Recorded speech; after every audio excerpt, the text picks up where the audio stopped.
Okay guys, so yung kita kong technique para daling ilagay itong braid line sa reel natin. Kasi wala tayong machine lalagyan yung pang reel. Ilagay mo lang yung braid line tapos may tubig to. Kailangan mo siyang punuin ng tubig para pagkalagay mo nito, for example lang ito. Lagay natin to dito. Sa butas naman, tutok mo siya dito. Yan. Tapos, dapat nakasirado mo siya para pag ng line, hindi siya mahulo at saka hindi siya tatalon, hindi lalabas yung gaya niya. And then, pwede mo siya dito.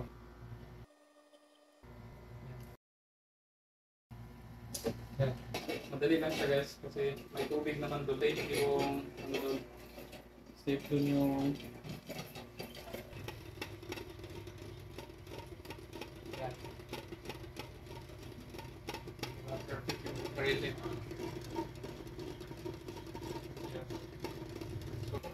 So, diba? Napakadali lang. Hindi mo na kailangan bumili na machine para ma-perfect yung pagkariling mo dito. Tubig lang, saka yung kasirola.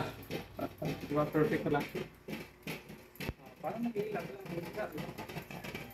Walang problema. Yan. So, perfect. Guys, ako natin discover na technique. Kasirola lang at tubig. Thank you.